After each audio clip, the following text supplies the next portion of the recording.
आज हम इस क्वेश्चन को शुरू करते हैं। क्वेश्चन का नेम था हमारे पास projectile motion. That's all right. उसके बाद प्रोजेक्टाइल मोशन से पहले मैं चाहता हूँ आपको मैं थोड़ा सा बावर करवा दूँ मोशन के मतलब। बेटा मोशन हमारे पास जब कोई बॉडी मूव करती है किसी लाइन में किसी सर्कल में तो हम उसको मोशन कहते हैं। वो मोशन की आगे डिफरेंट टाइप्स आ जाती हैं, लीनियर मोशन आ जाती है, सर्कुलर मोशन आ जाती है, एट्सेट्रा। आज हम जो पढ़ने लगे हैं इनमें सबसे पहली जो मोशन मैं पढ़ाऊंगा वो हॉरिजेंटली मोशन होगी। हॉरिजेंटल में आपको याद होगा आप लोगों ने पढ़ा था एक्स एक्सिस और वाई एक्सिस में। एक्स एक्सिस में दो तरह की मोशन होती है, एक पॉजिटिव एक्स एक्सिस की तरफ और एक नेगेटिव एक्स एक्सिस की तरफ। सिमिलरली हमारे पास वाई एक्सिस में भी जिसे हम वर्टिकल मोशन कहते हैं वो हमारे पास अपवर्ड होती है और डाउनवर्ड होती है। अपवर्ड में पॉजिटिव एक्सिस वाई एक्सिस की तरफ और नेगेटिव में हमारे पास डाउनवर्ड नेगेटिव वाई एक्सिस में। अब हमारे पास आ जाता है हॉरिजेंटल मोशन। कंसीडर कर लेते हैं, ये मैंने इसके साथ ब्रैकेट में यूज़ कर दिया है, एक्स एक्सिस है ये हमारे पास। अब कंसीडर कर लेते हैं हमारे पास एक बॉल है और ball having constant velocity. Ball को मैंने मूव करवाया है एक्स पॉजिटिव एक्स एक्सिस की जानिब। अब ये बॉल थी, यहाँ से ये मूव करती हुई आगे की तरफ आ गई। अब जो ही ये बॉडी जो है मूव करती हुई इस डायरेक्शन से इस डायरेक्शन में जाएगी तो डेफिनेटली इसकी मोशन होगी। ठीक है, मोशन के बायस ही जाएगी। लेकिन एक्स एक्सिस में जब हम एक बॉडी को थ्रो करवाते हैं अगर उसके ऊपर कोई फोर्स ना लगे, यहाँ तक कि अगर हम ग्रेविटी भी ना कंसीडर करें तो ये सीधी की सीधी मूव करती रहेगी और इसको जितनी एनर्जी देंगे हमेशा वो उस एनर्जी से मूव करती ही रहेगी। लेकिन हम देखना चाहते हैं कि ये वेलोसिटी कांस्टेंट है आपके पास। जब वेलोसिटी कांस्टेंट होगी तो उसका मतलब है एक्सेलरेशन क्या हो जाएगा, ज़ीरो हो जाएगा। क्योंकि एक्सेलरेशन की हमारे पास डेफिनेशन भी यही है कि rate of change of velocity is called acceleration. Time के लिहाज से जब वेलोसिटी में चेंज आए तो उसे हम एक्सेलरेशन कहते हैं। यहाँ पे हमने कहा वेलोसिटी कांस्टेंट है तो हमारे पास एक्सेलरेशन ज़ीरो होगा। इन बेटर वे हम कह सकते हैं कि हमारे पास a x will be equal to zero के मतलब हॉरिजेंटल वे में या हॉरिजेंटल मोशन में या हम कह लें एक्स एक्सिस की मोशन में हमारे पास जब कोई बॉडी कांस्टेंट स्पीड से मूव करती है तो हम कहते हैं कि इसका एक्सेलरेशन ज़ीरो होता है। इसको बेटा आपने मद्देनज़र रख लेना। नेक्स्ट हम इसको दोबारा यूज़ करेंगे, इसको आपने जहन में रखना है। नेक्स्ट आ जाता है हमारे पास वर्टिकल मोशन। वर्टिकल मोशन जैसा कि मैंने आपको बताया था ये वाई एक्सिस की मोशन होती है। एक्स एक्सिस की मोशन को हम हॉरिजॉन्टल कहते हैं और वाई एक्सिस की मोशन को हम वर्टिकल मोशन कहते हैं। अब कंसीडर कर लेते हैं जैसा कि ये हमारे पास बॉल है, इस बॉल को हमने ऊपर की तरफ फेंका और आपको पता है जब बॉडी ऊपर की तरफ जाती है तो उसकी स्पीड आहिस्ता आहिस्ता हमारे पास डिक्रीज करती है। अब जब बॉडी ऊपर की तरफ जाएगी तो पहले मैंने ये बॉल बनाई हुई है, उसके बाद दूसरी बॉल जो है वो मैंने ये वाली बनाई हुई है और तीसरी बॉल मैंने ये वाली बनाई हुई है। इसके पहली और दूसरी बॉल इसके और इसके दरमियान में हमारे पास डिस्टेंस काफ़ी ज़्यादा मैंने रखा है। दूसरी बॉल और तीसरी बॉल के दरमियान डिस्टेंस मैंने कम रखा है। थर्ड बॉल और फोर्थ बॉल के दरमियान मैंने फिर डिस्टेंस कम रखा है और फोर्थ और फिफ्थ बॉल के दरमियान बिल्कुल माइनर सा मैंने डिस्टेंस रखा है। इसकी भी बच्चों एक वजह है। इसकी रीज़न ये होती है कि जब आप किसी बॉल को ऊपर की जाने फेंकते हैं तो डेफिनेटली वो ज़्यादा स्पीड से जाएगी और इनमें ज़्यादा डिस्टेंस आएगा और उसके बाद उसकी स्पीड स्लो होगी तो डिस्टेंस कम होगा, उससे स्पीड स्लो होगी तो और कम और यहाँ तक कि लास्ट वाली बॉल जो मैंने बनाई यहाँ पे जाके इस पॉइंट पे वो बॉडी दोबारा नीचे की तरफ आना शुरू हो जाएगी। तो हम कह सकते हैं कि जब हमारे पास बॉडी ऊपर और नीचे आ रही होती है so speed is increasing and decreasing. ऊपर जाते हुए डिक्रीज करेगी, नीचे आते हुए हमारे पास ये बॉडी की जो हमारे पास स्पीड है वो इंक्रीज करेगी। ठीक है, और कितने की स्पीड से 10 मीटर पर सेकंड जो मैंने आपको बताई थी ग्रेविटी की वैल्यू जी कांस्टेंट होता है, इस वैल्यू से डिक्रीज भी होगी और इंक्रीज भी होगी। तो हम कह सकते हैं जब वाई एक्सिस में ए बराबर हो जाता है एक्सेलरेशन उसका जी के बराबर और सिमिलरली जैसे ही हम इसको पढ़ना चाहे बेटर वे में, तो हम कह सकते हैं a y will be equal to g के। ठीक है जी। और ये जो एक्सेलरेशन आता है ये किस वजह से, जैसा कि हमने पहले केस में हॉरिजेंटल में पढ़ा था, ए हमारे पास ज़ीरो था, और इस केस में हमारे पास वर्टिकल मोशन में ए बराबर जी क्या आया। सिंपली वे में ए एक्स बराबर ज़ीरो के होता है। बॉडी जब हॉरिजेंटल वे में मूव करती है तो उसका एक्सेलरेशन ज़ीरो होता है, और जब वो वर्टिकल में मूव करती है तो उसका हमारे पास एक्सेलरेशन जी के बराबर होता है, ग्रेविटी के। बेटा वो दो तरह का हो सकता है। जब बॉडी ऊपर जा रही है तो नेगेटिव एक्सेलरेशन होगा, मतलब ए की वैल्यू होगी माइनस जी, और जब वो नीचे आ रहा होगा ए की वैल्यू प्लस जी होगी। तो वो कहता है the acceleration is due to gravity, और यहाँ पे अगर एक्सेलरेशन आ रहा है तो वो ड्यू टू ग्रेविटी आ रहा है।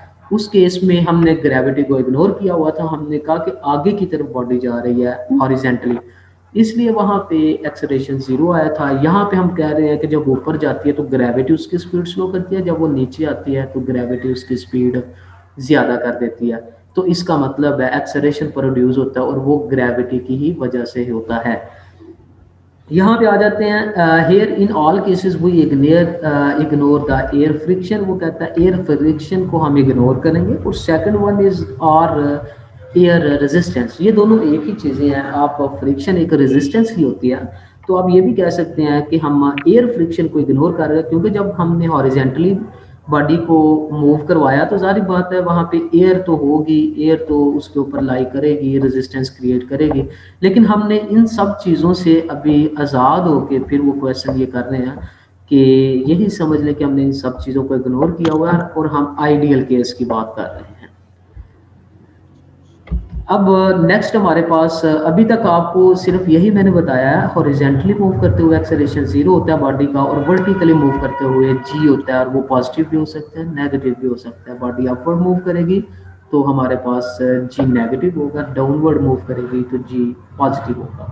अब हम चलते हैं जी प्रोजेक्टाइल अपने असल क्वेश्चन की तरफ। ये पहले तमहीद बांधिए ताकि आपको ये क्वेश्चन आसानी से समझ आ जाए।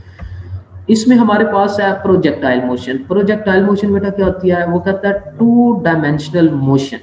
ये टू डायमेंशनल मोशन है। इससे पहले हम एक डायमेंशन की मोशन पढ़ते आए हैं जिसे हम लीनियर मोशन कहते थे या वन डायमेंशन मोशन कहते थे। आपने सेकंड चैप्टर में ये भी पढ़ा था वन डायमेंशन क्या होता है, टू डायमेंशन क्या होता है, थ्री डायमेंशन क्या होता है। इस तरह हम इधर टू डायमेंशन की बात कर रहे हैं जिसमें जो बॉडी है वो मूव करती है दो डायरेक्शन के अंदर, जिसे हम कहते हैं टू डायमेंशन मोशन। अब वो टू डायमेंशन मोशन क्यों करती है, अंडर द कांस्टेंट एक्सेलरेशन। उसका जो एक्सेलरेशन है वो कांस्टेंट है। कांस्टेंट एक्सेलरेशन को गेन करते हुए बॉडी मूव करती है ड्यू टू ग्रेविटी। अब वो ग्रेविटी की वजह से ऊपर या नीचे आएगी, मतलब वर्टिकली अगर वो मूव करती है तो वो डेफिनेटली ग्रेविटी की वजह से होगी, और अगर वो हॉरिजेंटली मूव करती है तो डेफिनेटली जैसा कि मैंने बताया था हॉरिजेंटली जब बॉडी को मूव करवाएंगे तो खुद व खुद हमेशा के लिए मूव करती रहेगी, क्योंकि न्यूटन का हमारे पास सेकंड लॉ यही है कि हमारे पास जब किसी बॉडी के ऊपर फोर्स लगती है तो हमेशा के लिए वो मूव करती रहेगी जब तक कि उसके ऊपर एक्सटर्नल फोर्स अमल ना करे उसे रोकने के लिए। अब ये हमारे पास ग्रेविटी और इनर्शिया इन दोनों की वजह से मूव करती है। इनर्शिया की वजह से हॉरिजेंटल और ग्रेविटी की वजह से वर्टिकल मोशन होती है। इन दोनों के बायस अगर दोनों चीज़ें इकट्ठी आएंगी तो जारी बात है दोनों डायरेक्शन के अंदर बॉडी मूव करेगी, तो हम इस बॉडी की मोशन को प्रोजेक्टाइल मोशन कह देंगे।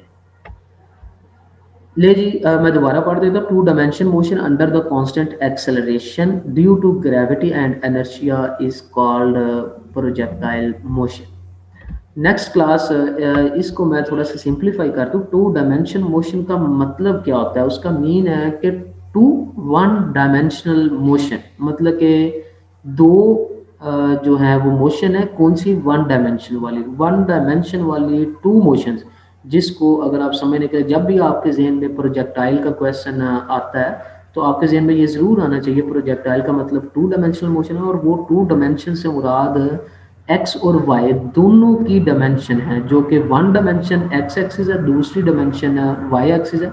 लेकिन इन दोनों को कंबाइन करके हमने कह दिया टू डायमेंशनल मोशन, उसका मतलब टू वन डायमेंशनल मोशन।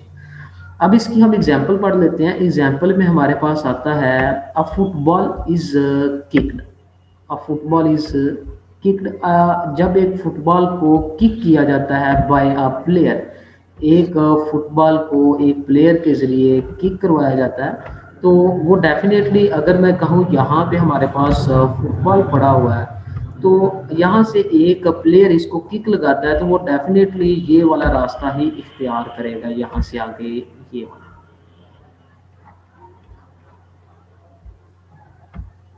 अगर मैं इसको एक्स एक्सिस बोलूँ और इसको हमारे पास वाई एक्सिस बोलूँ, तो ये इसके अंदर ये वाला पाथ लेगा वो फुटबॉल जिसको किक किया होगा प्लेयर ने।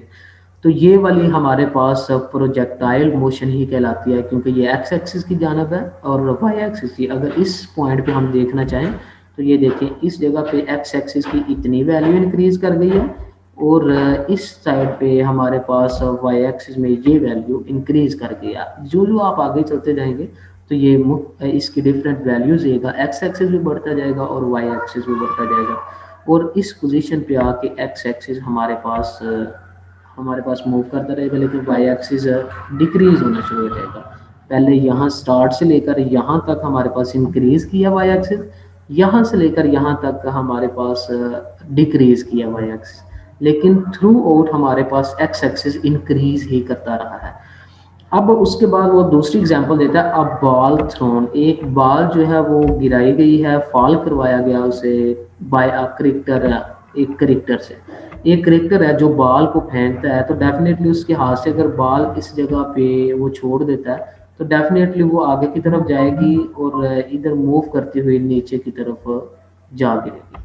ये हमारे पास इसकी मूवमेंट हो जाएगी, और ये मैंने वेलोसिटी को शो किया, वेलोसिटी इसकी इस साइड पे होगी, ठीक है। और सिमिलरली ये एक्स एक्स एक्सिस है और ये वाली साइड हमारे पास वाई एक्सिस है। ये दोनों हमने एग्जांपल्स पढ़ ली। नेक्स्ट हम चलते हैं ट्रेजेक्टरी क्या होता है। ले जी ट्रेजेक्टरी, ट्रेजेक्टरी असल में कहा जाता है the path followed by a projectile. जब एक प्रोजेक्टाइल मूव करता है, और आपको इतना पता होना चाहिए प्रोजेक्टाइल हमने उसको कहा था जो टू डायमेंशनल में मोशन करता है, अपने मूव करता है। तो जब एक प्रोजेक्टाइल को हम मूव करवाएंगे तो वो एक पाथ फॉलो करेगा, इज कॉल्ड अ ट्रेजेक्टरी। इसको हम ट्रेजेक्टरी बोलते हैं। जब एक प्रोजेक्टाइल जो भी पाथ लेके वो मोशन अपनी मूवमेंट कंप्लीट करता है, उसे हम ट्रेजेक्टरी कहते हैं। अगर मैं ऊपर एग्जांपल की तरफ जाऊँ, अगर एक फुटबॉल को किक किया जाए तो उसकी जो ट्रेजेक्टरी बनेगी वो ये होगी, और दूसरी साइड पे जब एक बॉल को थ्रोन किया जाएगा उसकी ट्रेजेक्टरी ये वाली होगी। ये दोनों ट्रेजेक्टरी से शो की हुई है। आगे आ जाता है, वो कहता है the trajectory of a projectile. एक प्रोजेक्टाइल की जो ट्रेजेक्टरी है वो यूजुअली, मतलब आम तौर पर वो आप पैराबोला ही होती है। इस शेप को हम पैराबोला कहते हैं। कौन सी शेप को, जो मैंने पीछे आपको फुटबॉल की बताई है, ये वाली शेप पैराबोला ही कहलाती है हमारे पास।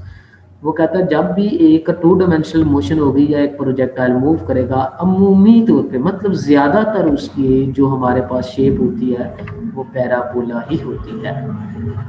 उसके बाद नेक्स्ट हम चलते हैं the path of a projectile. एक प्रोजेक्टाइल का अगर हम पाथ फाइंड आउट करना चाहें, मतलब उसकी ट्रेजेक्टरी को हम फाइंड आउट करना चाहें कैसी होगी, तो वो can be will be followed find as followed. उसको हम फाइंड कर सकते हैं ऐसे, लाइक जैसा कि हमारे पास डिस्टेंस फाइंड आउट करने के लिए ये हमारे पास इक्वेशन है, S is equal to we I T plus A T का स्क्वायर। इससे पहले ये देखिए, मैंने एक एक्स एक्सिस ड्रा किया हुआ है और दूसरी साइड पे वाई एक्सिस ड्रा किया हुआ है। इसके अंदर मैं कहता हूँ एक बॉडी को किक किया जाता है, यहाँ से लेकर वो यहाँ से शुरू होता है और इस जगह तक जाता है। हम इससे पहले पहले का केस पढ़ेंगे, इसके बाद वाला केस हम नेक्स्ट पढ़ेंगे। अब यहाँ पे हमारे पास उसकी वेलोसिटी एक्स एक्सिस की तरफ वी एक्स है, और उसको हमने वी एक्स से डिनोट किया हुआ है, ये मैंने साइन भी डाला हुआ है एक्स एक्सिस की तरफ। दूसरी साइड पे हमारे पास वेलोसिटी वी आई है, जिसे हमने कहा इनिशियल वेलोसिटी ये है। अब उसका जो डिस्टेंस है वो S is equal to we I T plus half A T square. ये हमारे पास जनरल इक्वेशन है, सेकंड इक्वेशन ऑफ मोशन है, जिससे हम पाथ यानी उसका डिस्टेंस फाइंड आउट कर सकते हैं कैसा है। अब हमने पहले कहा है ये हमारे पास टू डायमेंशनल मोशन है। तो टू डायमेंशनल मोशन के अंदर हमारे पास एक एक्स एक्सिस होगा और एक वाई एक्सिस होगा। हम देखते हैं बॉडी ने एक्स एक्सिस की तरफ कौन सा डिस्प्लेसमेंट कवर किया है या कौन सी हमारे पास डिस्टेंस उसने कवर किया है। दूसरी साइड पे हमारे पास ये मैंने एक्स एक्सिस की हेडिंग दी हुई है और दूसरी साइड पे वाई एक्सिस की हेडिंग दी हुई है। अब इसको वो फाइंड आउट करने के लिए इस एक इक्वेशन को जो एस वाली है ये वाली इक्वेशन है, इसको वो x में पहले लिखता है और फिर वो y में लिख देता है। x में डिस्टेंस x एक्सिस की तरफ कवर होगा तो इसकी जगह पे x आ जाएगा। vi है, vi की जगह पे vix आ जाएगा, इनिशियल वेलोसिटी x एक्सिस की जानिब। और टाइम t वैसे का वैसे आ जाएगा +1/2 a एक्सेलरेशन है और ये हमने पुट करना है एक्सेलरेशन x एक्सिस की तरफ जो होगा, ये वाला आ गया हमारे पास। और टी स्क्वायर वैसे का वैसे। सिमिलरली हम इस इक्वेशन को वाई एक्सिस के अकॉर्डिंग भी सेट कर लेंगे। डिस्प्लेसमेंट जो कवर होगा एस डिस्प्लेसमेंट होता है, जो डिस्प्लेसमेंट यानी डिस्टेंस जो कवर होगा हमारे पास वो y होगा is equal to we I Y, मतलब इनिशियल वेलोसिटी वाई एक्सिस की जानिब प्लस टी प्लस हाफ ए टी स्क्वायर। और एक जगह पे यहाँ शायद मुझे याद नहीं रहा, यहाँ पे y आएगा। ठीक है, यहाँ पे ए के साथ आपने y लिख लेना है, y एक्सिस का एक्सेलरेशन कितना होगा। अब हम नेक्स्ट देखते हैं एक्स एक्सिस में फॉर हॉरिजॉन्टल मोशन। ये मैंने आपको पहले भी बताया था, मैं आपको पीछे लेके चलता हूँ। हॉरिजॉन्टल मोशन में हमने एक्सेलरेशन स्टार्ट पे पढ़ा था, जो हमारे पास स्टार्ट में था वो ये वाला था, इसके नीचे मैंने लाइन लगा दी है। ये हमारे पास एक्स एक्सिस का था एक्सेलरेशन और ये वाला वाई एक्सिस का था। अब ये जनरल लिखा हुआ वाई एक्सिस का हम ऊपर जाते हुए मैंने बताया था नेगेटिव होगा, नीचे आते हुए पॉजिटिव होगा। ये दोनों वैल्यूज मैं इस जगह पे आप तक पुट कर देता हूँ। फॉर हॉरिजेंटल मोशन इसमें एक्स वैसे का वैसे ही आ गया, ए एक्स 0 होगा और इनिशियल वेलोसिटी जितनी एक्स कंपोनेंट की तरफ बॉडी बढ़ रही होगी, मूव कर रही होगी, वही उसकी इनिशियल वेलोसिटी होगी। और वी आई एक्स की जगह पे वी एक्स पुट कर दिया, टी की जगह पे टी पुट कर दिया, हाफ की जगह हाफ, ऐसे ही ए एक्स हमने 0 पुट कर दिया और टी का स्क्वायर वैसे का वैसे ही आ गया। और आपको पता है 0 सारी टर्म्स को 0 कर देगा मल्टीप्लाई होके और ये x will be equal to v x into t. Similarly हमारे पास y एक्सिस में हम पुट करते हैं फॉर वर्टिकल मोशन के लिए हमारे पास y बराबर ए वाई बराबर हो जाएगा -g के, क्योंकि बॉडी अभी ऊपर जा रही है। उसके बाद वी आई वाई हमारे पास वी वाई हो जाएगा और ये y वैसे का वैसे ही, और वी आई वाई की जगह v y t +1/2 a y की जगह पे हम लिख देंगे -g, क्योंकि बॉडी अपवर्ड जा रही है, एक्स एक्सिस वाई एक्सिस की तरफ इंक्रीज कर रही है। तो डेफिनेटली ग्रेविटी से जितना दूर जाएगी तो उसकी जी की वैल्यू उतनी कम होती जाएगी मजीद। और ये हमारे पास टी स्क्वायर का टी स्क्वायर आ जाएगा। और ये हमारे पास एक्स एक्सिस के लिए this equation shows the horizontal distance of the body. This equation shows the horizontal distance of the body. ये थोड़ी सी लाइन डिस्टर्ब हो रही है तो इससे ज़रा थोड़ा सा प्लीज़ इग्नोर कर दीजिएगा। The distance shows the vertical distance of the body. और ये हमारे पास ये वाली इक्वेशन है। दोनों इक्वेशंस हमारे पास आ गई एक्स एक्सिस की और वाई एक्सिस की। एक्स एक्सिस की तरफ जितना डिस्टेंस बॉडी कवर करेगी वो ये बता रही है, और वाई एक्सिस की तरफ जितना डिस्टेंस कवर करेगी वो ये वाली इक्वेशन हमें बता रही है। नेक्स्ट हम चलते हैं, हमारे पास स्पेशल केस आ जाता है इसी क्वेश्चन का। हम स्पेशल केस पढ़ते हैं। स्पेशल केस के अंदर हमारे पास क्या है जी, ले जी, if a body is projected horizontally, तो कहता है अगर एक बॉडी को प्रोजेक्ट किया जाता है, फेंका जाता है horizontally from a certain height, एक खास हाइट से, नीचे से हमने जिस तरह फुटबॉल किक करते थे वो नहीं हमने करना, अब एक सर्टेन हाइट से फेंका है। लेट कर लेते हैं यहाँ पे कोई गाड़ी चल रही है, आप उसके ऊपर खड़े होके इसको आगे की तरफ मूव करते हैं, आगे की तरफ फेंकते हैं। जब शुरू पे आप फेंकेंगे, जब फोर्स लगेगी उसकी सिर्फ एक ही वेलोसिटी होगी जो कि वी एक्स होगी, क्योंकि बॉडी सिर्फ आगे की तरफ फौरी तौर पे जाएगी।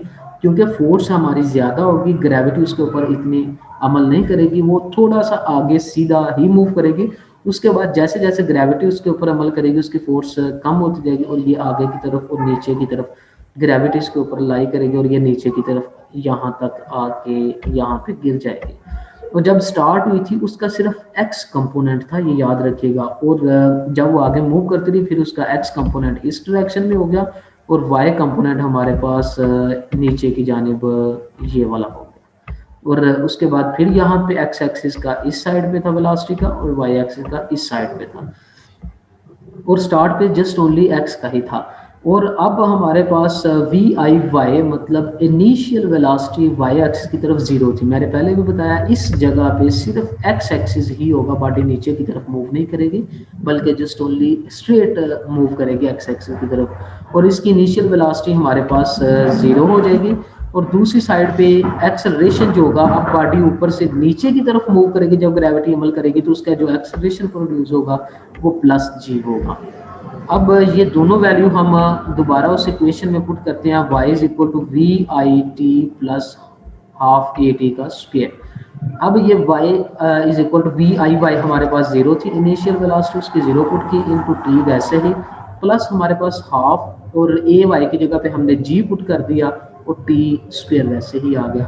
और हमारे पास y इज इक्वल टू ये सारी टर्म हमारे पास ये वाली जीरो हो गई। अब ये वाला टर्म बच गई, ये वैसे की वैसे ही हमारे पास आ गई। ये हमारे पास स्पेशल केस में जो डिस्टेंस बॉडी कवर करती है ये वाई एक्सिस का है, और जो एक्स एक्सिस का हमारे पास होगा वो बेटा वैसे ही होगा जैसा कि हमने लास्ट टर्म में निकाला है। यहाँ पे भी एक्सेलरेशन उसका तो डेफिनेटली अगर एक्स की जगह पे यहाँ पे एक्स की इक्वेशन लिखी जाए तो v i x v x हो जाएगा। और ये एक्सेलरेशन तो आपको मैंने पहले भी बताया है, ये हमारे पास जस्ट ओनली वर्टिकल में आता है, एक्स एक्सिस में हमेशा जीरो रहता है। वो चाहे पॉजिटिव एक्स एक्सिस की तरफ बॉडी मूव करे या नेगेटिव एक्स एक्सिस की तरफ मूव करे तो वो जीरो ही रहेगा। उस टर्म में फिर जीरो हो जाएगी और दोबारा हमारे पास इस केस में भी उसका डिस्टेंस यही आ जाएगा, ये वाला। ठीक है, वाई एक्सिस चेंज होता है स्पेशल केस में, एक्स एक्सिस चेंज नहीं होता, इसलिए सिर्फ मैंने आपको यही क्वेश्चन दिया और आपकी बुक पे भी यही था। ले जी, आपको उम्मीद है सारा लेक्चर समझ आ गया होगा।